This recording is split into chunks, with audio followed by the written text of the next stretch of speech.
We're going to be looking at multiplying and dividing numbers in scientific notation today. So our objective says I can add, subtract, multiply, and divide numbers in scientific notation. Today we're just focusing on the multiply and divide. We will get to the add and subtract soon though. We have an introductory problem below that. It says let's say that you have 6.1 times 10 to the 5th bags of money. In each bag you have 7.23 times 10 to the 6th dollars. How much money do you have all together? So you got this many bags and that much in each bag. We will talk about that one in class, but you can be thinking about that on your own if you want to a little bit. It says here we're going to be evaluating each expression and express the result in scientific notation. We have two example problems today, one that's multiplying and one that's dividing. So the steps are just a little bit different because one's for multiplying and one's dividing, but let's start over here with this multiplying one. The first thing that we'll do when multiplying a number in scientific notation is multiplying the regular numbers here, the coefficients, 4.2 times 1.6. So some of these we'll maybe be able to do without a calculator, and some of them we'll just do with a calculator just to make things a little bit faster for us. So let's multiply these. If you don't have a calculator, you probably want to go ahead and get one. So pause the video and go get yourself a calculator if you have one available.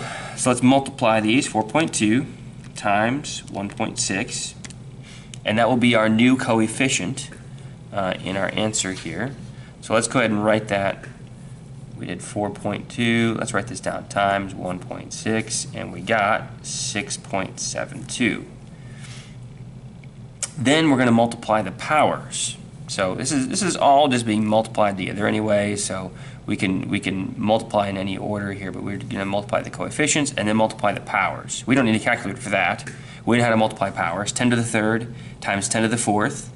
You multiply powers of the same base, you'll add those exponents together. But let's go ahead and write out what we did. 10 to the third times 10 to the fourth equals 10 to the seventh. So now we have our new coefficient and our new power of 10 for our answer. This is 6.72 times 10 to the 7th.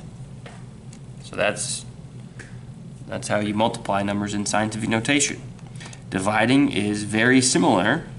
Well, hold on, we didn't talk about step number 3. It says make adjustments if it's not in scientific notation. So what that means is the decimal has to be in the right spot. We have to have a number between 1 and 10 for this to technically be scientific notation. So we have the decimal after this first digit that's not a 0. So yes, this is scientific notation already. So we don't have anything we have to do for number 3 on that first one. On part B here though, this dividing, it's basically the same steps except we divide the coefficients and divide the powers. So I want you to write 1.449 divided by 2.1. So let's do that on the calculator. 1.449 divided by 2.1 gives us 0.69. Okay, then we divide the powers. We know how to divide powers as well. So 10 to the 6th divided by 10 to the 3rd. We keep the base the same, and we subtract the exponents. 6 minus 3 is 3. So we're going to go ahead and write that as 0.69 times 10 to the 3rd. But this time, as we look at this, it says make adjustments if it's not in scientific notation. The decimal is not in the right spot.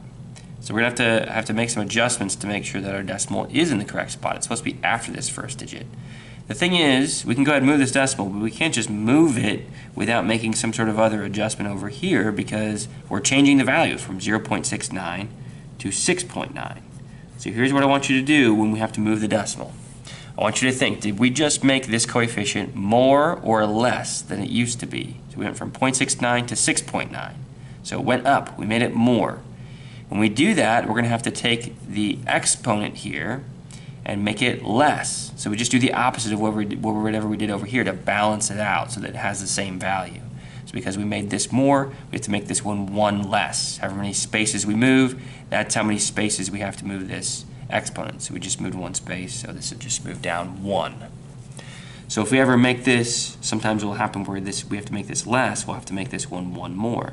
So 0.69 times 10 to the 3rd is the same value as 6.9 times 10 to the 2nd. It's just that this one is the only one that is technically correct in scientific notation there.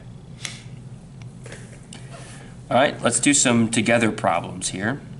We're supposed to evaluate each expression and express the result in scientific notation. So first one here is a multiplication problem. So in parentheses, you'll write 3.2 times 10 to the fourth.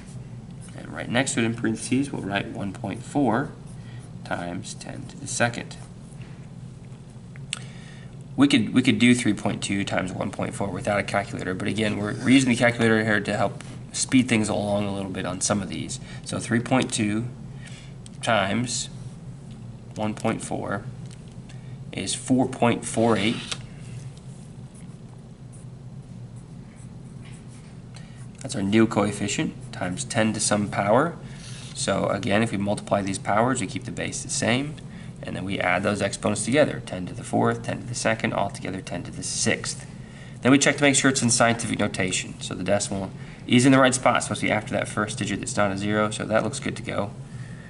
No adjustments necessary for that one. Number 2, another multiplication problem here. This one we're going to do without a calculator. We have 4 times 10 to the negative ninth times 3 times 10 to the second power. Okay, first take care of the coefficients. Multiply those. 4 times 3 is 12. It's always times 10 to some power. 10 to the negative ninth, 10 to the second. Negative 9 plus 2 is negative 7. So then we look at this to make sure it's in scientific notation, and it's not. It's supposed to come after the first digit that's not a 0, so this is not between 1 and 10. Right now the decimal point is here. We have to move it back to right there, so 1.2. So now we're going to have to make an adjustment with our exponent here when we do that. So if you look at what we had 12. Now we have 1.2. So we made this less than it used to be. So that means we have to make this more. So what would be 1 more than negative 7? Think about that. If we go up 1 from negative 7, that would be negative 6, right? With the negatives there. Negative 6 is 1 more than negative 7. So that's your final answer on that one. Let's do a couple more of these real quick, and then we'll do some more practice problems in class. But let's wrap this up here. Number 3 is a division problem here. 4.55 times 10 to the 7th divided by 3.5 times 10 to the 3rd. Well, first of all, we just divide our coefficients there. Let's do 4.55 divided by 3.5, 1.3. Then we divide the powers. 10 to the 7th divided by 10 to the 3rd. Keep the base the same. Subtract those. 7 minus 3 is to the 4th power. And that looks like that's good to go. It's in scientific notation. We got a number between 1 and 10 here. Decimals in the right spot, so no adjustments necessary on that one. And number 4, we're going to do without a calculator here. It is, we don't need a parenthesis for this. It is 3 times 10 to the negative 7th divided by 6 times 10 to the negative 3rd. So the first thing is to divide these coefficients. 3 divided by 6. Think about that for a second. It can't be 2 because 6 divided by 3 is 2. We're doing 3 divided by 6. So it's kind of like if you just simplified this fraction, 3 over 6. It'd be 0.5. It's the same as 1/2, isn't it? So 0.5. And then when we divide powers, we subtract the exponents. Negative 7 minus negative 3. Might be smart to write that out so you can see that you have 2 subtraction signs in a row that change to a positive. And really what you have is negative 7 plus 3. So times 10 to the negative 7 plus 3 is negative 4. And once again, we have something that is not in scientific notation. It's supposed to come after the first digit that is not a 0 to make a number between 1 and 10. So I have to move this over 1 space right there, making it 5, or you can put 5.0 if you want to make sure you can make sure that you see that decimal there, times 10. And then since we went from 0.5 to 5, we went up 1. We have to make this one 1 less. Well, what is 1 less than negative 4? If you think about negative numbers, it would be negative 5. So 5.0 or 5 times 10 to the negative fifth when you make that adjustment there. So multiplying, dividing, numbers in scientific notation really isn't too tricky. Sometimes making the adjustments can be a little bit, you just really got to think carefully about what you're doing there. But we'll do some more practice in class.